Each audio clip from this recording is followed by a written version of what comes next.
오늘 44편 11절을 보겠습니다. 44편 11절 주께서 우리를 잡아먹힐 양처럼 그들에게 넘겨주시고 여러 민족 중에 우리를 흩으셨나이다. 주께서 주의 백성을 헐값으로 파시며 그들을 한 값으로 이익을 얻지 못하셨나이다. 주께서 우리로 하여금 이웃에게 욕을 당하게 하시니 그들이 우리를 둘러싸고 조소하고 조롱하나이다. 주께서 우리를 뭇 백성 중에 이야기거리가 되게 하시며 민족 중에서 머리 흔들림을 당하게 하셨나이다. 네, 이제 또 보면서 할게요. 이제 어쨌든 간에 지금 이제 고라 자손은 이제 성전에서 섬기는 자들인데, 예를 들어 이제 성전에서 하나님을 섬기면 그 하나님을 섬기는 대가로 좀 평탄하고 평안한 삶이 이 땅에서 주어져야 된다라고 하는 것이 이제 일반적인 믿음이잖아요. 우리가 예수를 믿으면 내가 예수님을 믿으니까 그럼 이 땅에서 좀 평탄한 삶을 사는 게 정상이 아닌가. 그게 이제 보편적인 믿음이죠. 그런데 그게 아니라고 하는 이제 사건을 접하면서 이제 성전에서 섬기는 고라 자손들이 심각한 질문, 의문에 휩싸이는 거죠. 이렇게 우리가 성전에 섬기는데 왜 우리는 잡아먹힐 양처럼 이방 민족들한테 이렇게 팔려가고 또 헐값으로 팔려갖고 이게 가치가 없는 거예요. 이게 세상에서 믿는 자들의 존재 가치라고 하는 것이 너무 헐값이란 말이죠. 헐값. 이런 것에 대한 질문이 생기는. 오늘 아침에 잠깐 그 그 트위터에 올라온 글을 보다 보니까 그 네타냐후 이스라엘 총리가 했었던 그 말이 너무 웃기더라고요. 재밌더라고요. 그러니까 이렇게 말했어요. 예수님이라는 그 예수라고 하는 그 사람은 징기스칸보다도 못하다. 이제 그렇게 말하더니. 예. 어차피 이스라엘 총리 네타냐후는 이제 완전히 골수 유대 보수적인 유대교주의자잖아요. 그러니까 유대교에서 볼 때는 이제 예수를 인정하지 않으니까 메시아로. 그리고 이제 오히려 유대교는 기독교를 이용하고자 하죠. 왜냐하면 아무튼 이방인들이고 이제 변절자들이고 이단들이기 때문에 유대교가 봤을 때. 그러니까 뭐 예수를 볼 때 그렇게 가치 있게 평가하지 않거든요. 그리고 이제 그렇게 말하는 이유는 뭐냐면 아무튼 이 유대인들은 힘의 메시아, 권력의 메시아를 지금도 기다리고 있잖아요. 그러니까 정치적으로 로마의 압제에서 이스라엘을 해방시켜줄 메시아를 기다려온 것처럼 그래서 이제 예수님이 기적을 베풀고 오병이어로 막 5천 명을 먹이고 할 때 그때 많은 이스라엘 사람들이 저 사람이 정말 메시아구나. 이제 그 죽은 자를 살리는 권능으로 로마의 압제를 끊고 이스라엘을 번성케 할 거라고 예수를 기대했는데 예수님이 오히려 로마 제국에 그 내린 십자가의 형벌을 받고 그냥 죽어버렸잖아요. 그러니까 거기서 이제 또 예수님이 십자가에 죽을 것을 이야기를 막 하면서부터 굉장히 많이 떠나가고 외동했단 말이죠. 심지어 유다 같은 경우는 예수를 팔아먹었잖아요. 예수를 가만히 보니까 저 사람이 오병이어로 5천명을 먹이는 그 권능을 갖고 정치 세력화할 의도가 없어 보이는 거지. 예수를 가만히 보니까.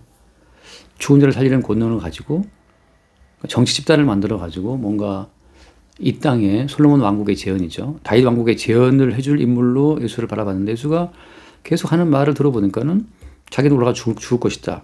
죽고 사흘에 살아난다. 이 말을 하니까 이제 제자들의 어떤 그 충성도가 흔들리면서 떠나갔단 말이죠.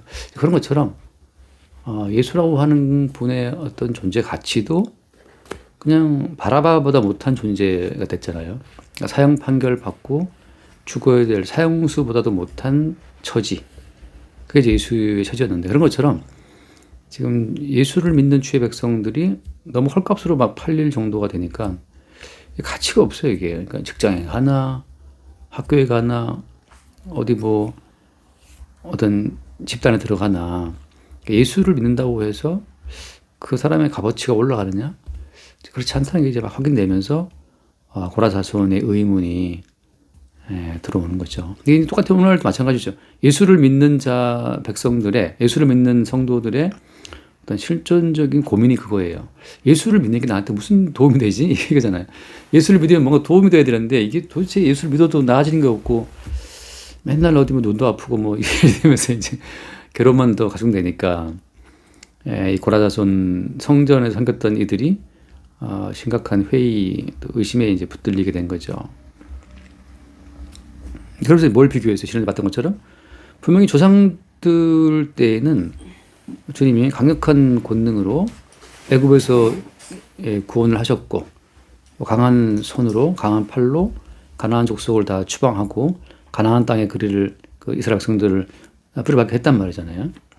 그렇게 했던 주님이 그 다윗 왕국 솔로몬 때 절정을 이렇게 했던 주님이 그다음부터 내리막길로 이제 쭉쭉 가버리니까 왕국은 분열되고 깨지고 난리 났단 말이에요. 이게 그런 거에 대해서 왜 지금은 그렇게 역사하지 않느냐. 그러니까 왜 그때는 출애굽의 권능으로 홍해를 가르고 가나안 쪽을 때려 부숴 있었던 그 권능 있는 그 주의 모습이 왜 지금은 나타나지 않고 우리를 잡아먹힐 양처럼 고난받게 하시고 이방 민족 가운데 헐값으로 이렇게 팔려가게 하시네, 포로로. 이런 고민이 따라오는 것처럼 마찬가지로 오늘날도 예수를 믿는 우리의 삶에 왜 행복이, 이 땅에서의 번성이 주어지지 않고 마치 잡아먹힐 양처럼 이게 살아가야 되느냐라는 의문이 이제 따라오죠. 그러니까 고라자손의 이 의문은 오늘날 이제 성도들의 의문이기도 하고 질문이기도 하죠. 근데 이제 그 차이는 뭐 때문이에요? 이제 그 답은, 해답을 말하자면 이제 뭐가 답입니까? 이제 답이라고 하는 것은 말하자면 그런 거죠. 이제 구원이라고 하는 것이 이 세상에서 이루어지는데, 그러니까 이 세상에서 우리를 빼내시는 그 구원 작업 가운데에서 세상에 속한 요소가 구원받은 백성에게 남아있지 않게 하시는 거거든요. 그러니까 말하자면 출애굽을 할 때 애굽 사람들의 요소는 다 빠져나가야 돼요. 그러니까 물빼기 작업인데 청바지에 물 빼듯이 그냥 애굽 사람들의 가치관, 애굽 사람들의 욕망, 그 모든 것을 제거하시는 과정이 구원 작업에 포함되어 있어요. 그래서 구원받은 성도의 삶이 더 고달픈 건데, 왜냐하면 이 땅에 속한 모든 이 땅의 인간들이 추구하는 가치관이 제거되는 과정으로 들어가기 때문에 그렇죠. 이제 제가 그리스 갔을 때 이상하게 이제 그리스, 이탈리아, 스위스를 다 돌아봤는데 다시 한번 가보고 싶은 데는 그리스더라고요. 왜 그런지 모르겠는데 아무튼 그리스의 풍광도 그렇지만 여러 가지가 이제 되게 좀 인상적이었어요. 근데 또 하나 이제 재밌는 건 이제 그리스에서는 그 압착 주스를 많이 마셨거든. 근데 진짜 뭐 생과일 갖다 놓고 이제 눌러서 이제 주스를 내주는데 어떤 아이 다 있죠. 있는데 그 압착 주스처럼 이제 그게 재밌었어요. 이제 그냥 과일을 쫙 짜내면 그 즙만 이제 물만 쭉 빠지잖아요. 그 이제 껍질은 나중에 버리는 것처럼 마치 세상에서 자기 백성을 구원하시는 구원 작업은 압착 주스 만드는 것처럼 그냥 쥐어짜요. 쥐어짜서 우리 내부에 들어있는 그 세상의 가치관 자체를 다 제거해 버리는 과정. 그러니까 모든 찌꺼기는 제거하고 하나님께서 의도하시는 그 뜻만 온전하게 남아있는 그 상태, 그 상태로 주께서 이제 인도한다고 하는 거죠. 한약을 쥐어짜면은 양만 두루룩 나오고, 그다음 그 막대기 꽂아갖고 막 꾹꾹 짜가지고 이제 찌꺼기 다 내고 물만 내서 마시는 것처럼 주님께서 이런 자기 백성을 쥐어짜는 거죠. 쥐어짬으로써 하나님이 얻고자 하시는 건 어떤 거예요? 이게 이런 거죠. 구원은 구원받는 그 당사자들을 위함이 아니라 구원하시는 주님 자신을 위한 작업이라고 하는 거죠. 이게 참 큰 오해예요. 이스라엘 사람들은 우리를 위한 구원이라고 생각했는데 나중에 돌아보게 되면 이제 알겠지만 그들을 위한 구원이 아니라 주님을 위한 구원이에요. 그러니까 주님의 자기 언약의 성취, 주께서 언약하신 그 내용을 이루어냄으로 말미암아 주께서 얻고자 하셨던 그 창세 이전의 주님의 계획의 성취가 그게 이제 먼저라고 하는 거죠. 그래서 이제 예를 들면은 한번 읽어볼게요. 이제 거기 아까 봤던 이제 우리를 잡아먹힐 양처럼 그런 표현 나오잖아요. 이런 표현을 사도가 또 쓰는데, 예를 들어서 로마서 9장을 8장인가 9장인가 로마서를 보면 로마서 8장을 보면 이제 35절부터 볼게요. 8장 35절에 누가 우리를 그리스도의 사랑에서 끊으리요? 환난이나 곤고나 박해나 기근이나 적신이나 위험이나 칼이랴. 그 다음 36절 기록된 바 우리가 종일 주를 위하여 죽임을 당하게 되며 도살당할 양같이 여김을 받았나이다. 이렇게 돼 있잖아요. 사도가 이거를 그리스도인들, 그러니까 성도의 삶에 시편 말씀을 대입을 시켜요. 그러니까 이제 마찬가지죠. 고라 자손들은 한때 구원의 영광을 얻었던 이스라엘 민족에게 왜 이런 압제가 오는지 납득이 안 가서 지금 호소하고 있는 거고. 근데 사도는 지금 그 모든 원인을 아는 상태에서 그건 이런 거야 아는 상태에서 그리스도인들이 성도가 가야 될 길이 그러한 길이라고 지금 딱 말하고 있는 거죠. 뭐 때문에? 누가 우리를 그리스도의 사랑에서 끊으려, 그리스도의 사랑에서 끊으려 하는 거, 그러니까 그리스도의 사랑만 남기는 거예요. 그리스도의 사랑만 남기고 그거 남기기 위해서 환난, 공고, 박해, 기근, 적신, 이용, 칼 다 따라오는 거죠. 도살당할 양같이 여김을 받았나이다. 그러니까 매일 성도를 도살당할 양처럼 이제 세상이 압박하는데 그 압박하는 그 이유가 뭐냐면 그리스도의 사랑만 남기는 거예요. 그러니까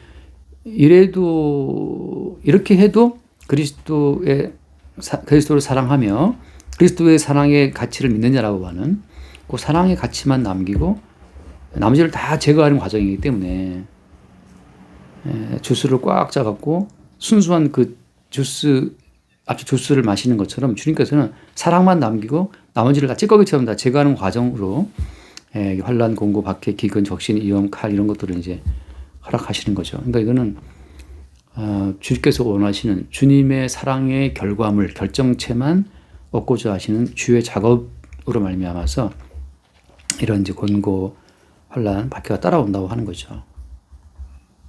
실은 잠깐 얘기했지만 악동 뮤지션 뭐 맞나? 악뮤가 그 노래 중에서 뭐 이별까지 사랑하겠어 널 사랑하는 거지 뭐 그런 노래 있어요.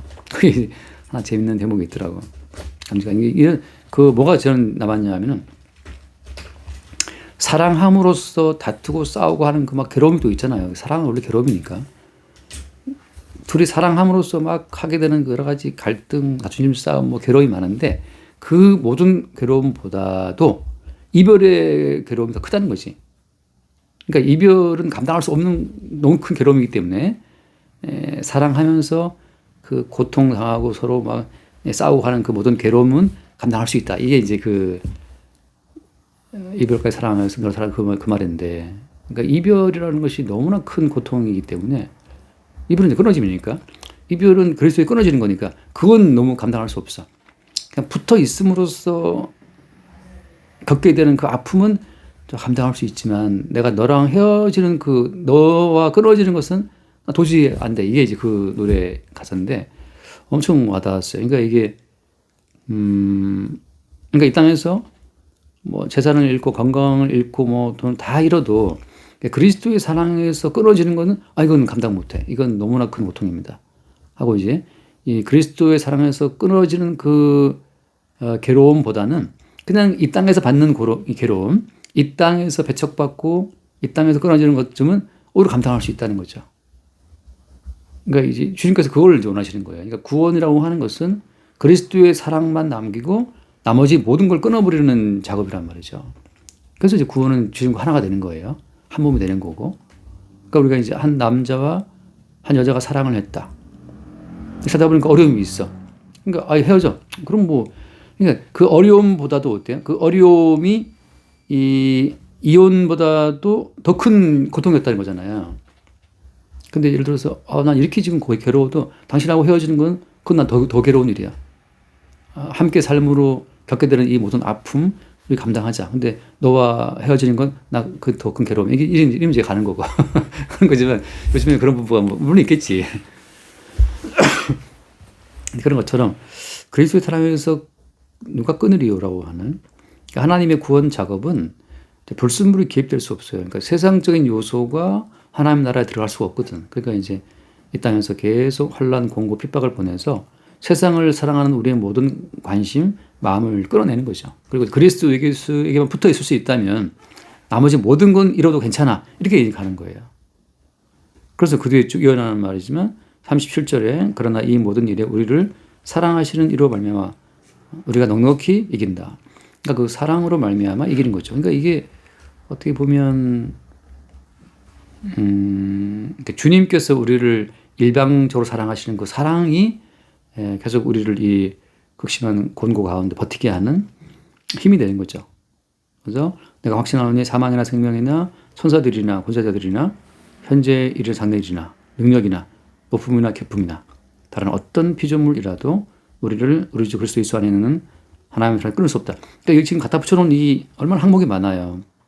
앞에서는 환란, 공고, 박해, 기근, 적신, 위험, 칼, 또 뒤에서는 사망이나 생명이나 천사들, 권세자들, 현재 일, 장래일, 능력, 높음, 깊음, 어떤 피조물이라도 그리스도 예수 안에 있는 사랑을 끊을 수 없다. 이렇게 그러니까 이게 이제 구원받은 성도의 고백이죠.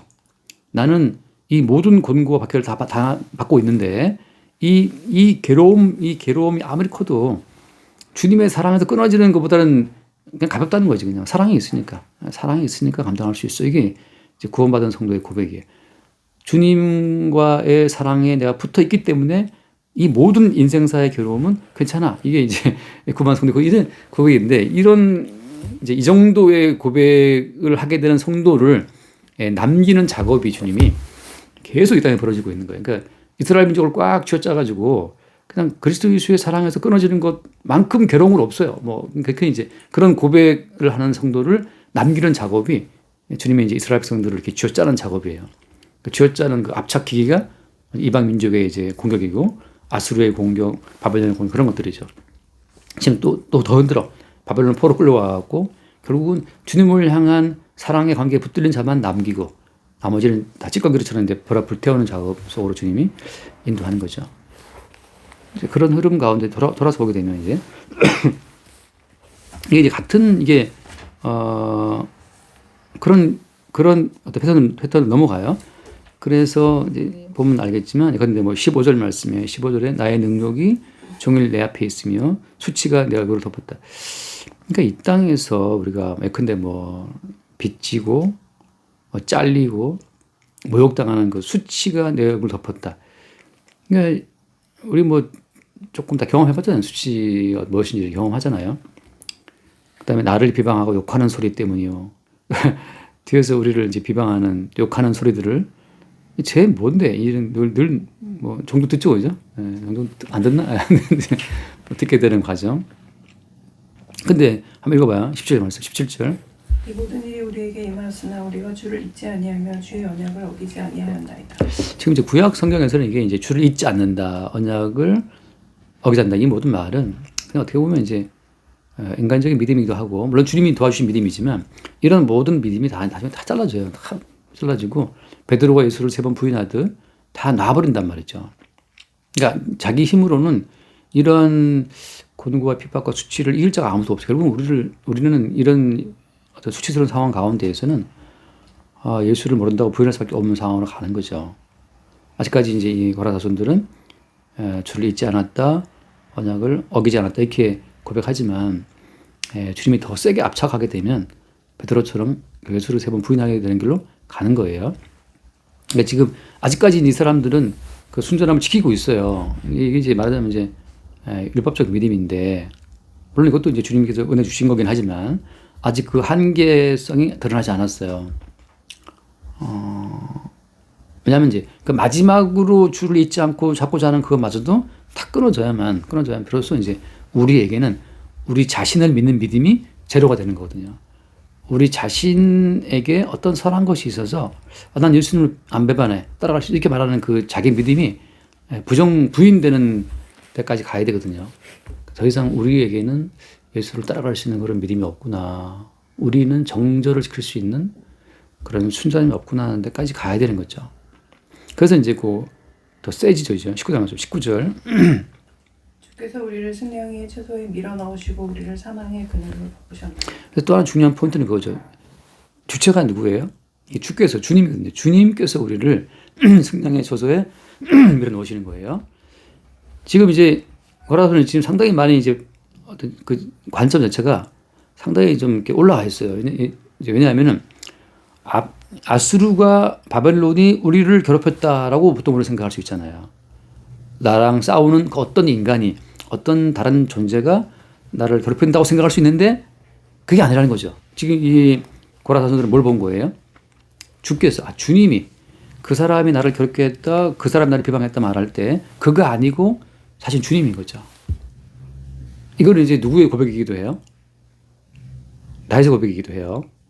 그 기억 혹시 나죠?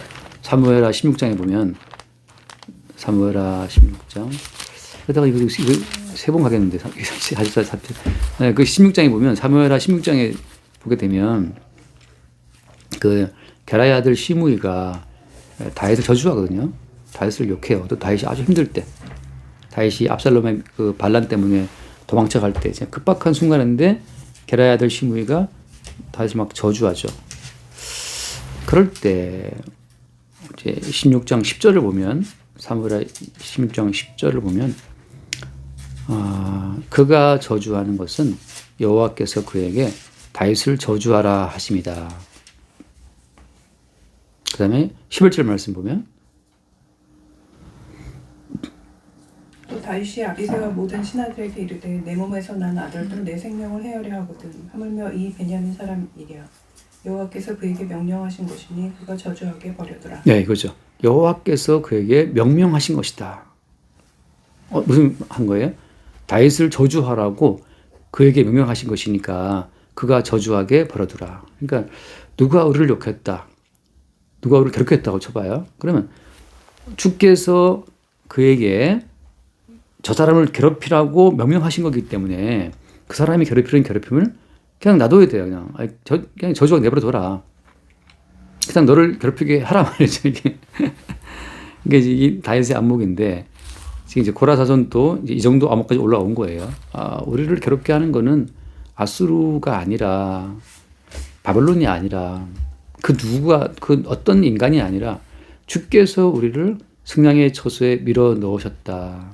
주께서 우리를 사망의 그늘로 덮으셨다라고 하는 데까지 이제 가는 거죠. 이쯤 되면 이제 보이는 존재로부터 벗어난 어떤 인간의 고백이 되는 거예요. 보이는 대상, 보이는 존재로부터 벗어난 어떻게 보면 좀 자유로운 자가 될 수가 있는 거죠. 우리 계속 사람만 보니까. 근데 그 사람이 아니라 보이지 않는 주님이 그에게 명령하게 했다는 거죠. 이런 하나들 넘어갈게요. 마태복음 10장을 보면 마태복음 10장에 같은 맥락의 말씀을 주님이 하시거든요. 마태복음 10장에 보면 예수님 제자들을 보낼 때 16절 말씀 봐요. 마태복음 10장 16절.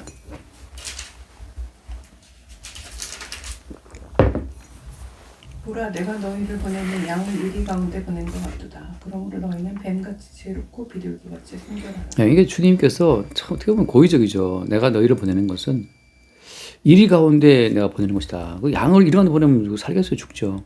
근데 양을 이리 가운데 보낸 것 같다. 그러니까 성도에게는 그 이리 때의 공격, 그 이리 때로부터 오는 그 환란과 공고가 그게 뭐 기정사실로 돼 있는 겁니다. 그러니까 주께서 구원하신 성도라면 반드시 뭐 고난이 관계 속에서의 고난, 삶의 환경 속에서의 고난이 따라오게 돼 있어요. 그게 없다면 좀 뭔가 이상하죠. 또 이제 그 과정을 통해서 이제 사람들은 물론 인간은 다 힘드니까 그 자기에게서 원인을 찾고 해결책을 찾는다면 버리운 자고 고라 자손들처럼 주께서 우리를 고난에 넣으신 것이 아닙니까? 주님이 왜 이럽니까? 하고 이제 주님께 막 따지는 거, 주님께 막 질문하는 거, 이게 오히려 구원받은 성도의 특징이라고 하는 거죠. 주님 나한테 왜 이러세요? 라고 하는 거란 말이죠. 세상에서는 나를 괴롭힌 사람을 찾아가서 총으로 이제 겨누면서 나한테 왜 그랬어요? 말해봐요. 한단 말이죠. 그 영화 알죠? 세상 사람들은 보이는 대상으로밖에 모든 문제를 볼 수가 없어요. 그러니까 모든 인과관계 자체를 인간 세계에 이제 이제 제한돼서 보거든요. 인간들은. 근데 성도는 인과관계 자체를 주님께로 봐요. 주님께로. 그게 이제 구원받은 성도, 주의 나라로 옮겨진 자의 특징이죠. 그러니까 고라사전도 납득을 안 가지만 왜 이렇게 우리를 아프게 하지 하고 주님께 묻고 있는 거예요. 그리고 이제 막 어떤 결백을 막 호소하잖아요. 돌아와서 보면 20절 말씀에 우리가 우리 하나님의 이름을 잊어버렸거나 우리 손을 이방신에게 향하여 폈다면, 그러니까 아무리 봐도 그런 적이 없다는 거죠. 하나님의 이름을 잊어버린 적이 없고 이방신한테도 내가 향하지 않는데 왜 이렇게 고통을 주십니까? 한 번 더 20절 말씀에 22절에 주를 위하여 죽임을 당하게 되며 도사를 양같이 여김을 받았나이다. 그러니까 분명히 우리는 나름대로 믿음의 정절을 지키고 살아왔는데 왜 이렇게 도사를 양같이 우리를 취급하십니까? 라는 이제 질문을 하고 있는 거죠. 그래서 이제 이런 질문을 하고 있는 것은 아까 잠깐 말하다시피 지금 이들은 뭘 모르고 있는 거예요. 아직도 이들에게는 더 짜내야 될, 그러니까 그리스도를 향한 순전한 사랑이 고백되어야 될 여지가 남아 있어요. 바꿔 말하면 이제 이런 거죠. 보자면 우리가 이렇게 예수를 믿으니 당연히 이 땅에서 보다 나은 삶을 살아야 하지 않습니까라고 하는 그 믿음이 들어 있는 거예요. 그 믿음마저 이제 벌어져야 되는 거죠. 이걸 말하면 또 길어지니까 아무튼 이제 여기서 이제 마지막에는 23절 말씀 읽고 마칩니다. 23절. 주여 깨소서 어찌하여 주무시나이까 일어나시고 우리를 영원히 버리지 마소서. 주여 깨소서. 이들은 생각할 때 주님이 주무시나? 왜 주무시지? 이제 이렇게 생각하잖아요. 근데 그것이 아니라 지금 이제 이 모든 말씀은 그리스도 예수를 향해서 가고 있는 거예요. 그러니까 육체로 오신 그리스도, 그 말씀이 육신이 되어 우리 가운데 오신 예수 그리스도를 향해 가고 있는 과정인데 그 말씀이 육신이 되어 우리 가운데 오신 예수 그리스도가 어떤 인생을 살았냐 하면 이 세상에서 꽉 압착당해서 죽어버렸어요. 그래서 예수님께서는 당신의 살과 피만 남기고 이 땅을 떠나갔단 말이죠. 그 말씀이 육신이 되어 우리 가운데 오심으로써 살과 피만 남기고 떠나가신 예수 그리스도의 그 삶이 지금 이 고라사손들에게 이스라엘 백성들한테 적용이 된 거란 말이죠. 자, 이제 이렇게만 오늘 정리할게요. 예수 그리스도의 십자가의 인생이 모든 성도들의 삶 가운데 DNA처럼 심겨져서 모든 성도는 인생을 살면서 계속 자기 속에 심겨진 예수님의 살과 피의 여정을 보게 돼요. 그래서 모든 성도는 십자가에서 내가 주와 함께 못 박혔다고 하는 그 말씀의 실체를 경험하게 되는 거죠. 그러니까 개념적으로 내가 그리스도와 함께 못 박혔어. 그게 아니라 이제 십자가의 여정을 가셨던 그 예수님의 십자가의 인생이 모든 성도들에게 그대로 이식되어서 그들의 삶을 통해서 예수님의 십자가의 고난의 삶이 표출되는 거예요. 그래서 예수님과 성도는 한 몸이 되는 거죠. 개념상의 철학적인 한 몸이 아니라 이 말씀이 육신이 되어 우리 가운데 오심으로 말미암아 우리 육신 가운데 주님이 당신의 그 십자가의 DNA를 다 심어놨어요. 그러니까 어쨌든 간에 뭐 엄마 아버지의 DNA가 자식을 통해서 결국은 드러나잖아요. 그런 것처럼 예수님의 십자가의 살과 피의 DNA가 성도에게 이식됨으로 말미암아서 이제 성도의 삶 가운데서는 드러난다는 거죠. 근데 지금 구약의 고라사손들은 그걸 모르고 있는 거죠. 왜 괴롭지? 여러분 사실은 예수님의 십자가의 인생이 이들 가운데 들어와 있기 때문에 그게 드러나는 것 이제 표출된다고 하는 거죠. 그걸 지금 아직 이들은 구약이니까 몰라서 이러지만 바울은 아까 정확히 이제 아는 것처럼 주님과 한 몸 붙어있다는 사실을 알기 때문에 이제 바울은 그걸 전말하고 있는 거고 고라사손들은 지금 왜 이러지 알 수가 없어요. 이제 우리도 마찬가지로 이제 예수님과 한 몸 된 그 DNA의 표출을 우리가 인생을 삶을 보게 되는 겁니다. 그래서 매일매일 성도는 드러날 수밖에 없어요.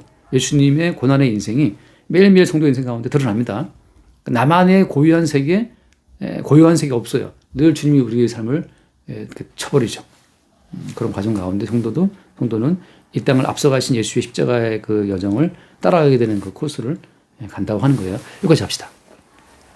기도하실래요? 기도 마칠까요? 네, 주님 감사합니다. 십자가에서 다 이루신 예수의 십자가의 성취, 그 십자가의 죽음으로만 자기 백성을 구원하시는 주님의 구원 여정이 택함받은 모든 성도의 삶 가운데 표출됨으로 말미암아 주와 함께 못 박혀서 죽고 사는 그 모든 과정이 오늘 또 우리 삶 가운데 재현되고 있음을 반복되고 있음을 기쁨으로 받아들이게 하여 주옵소서. 우리 주 예수를 기도드립니다. 아멘.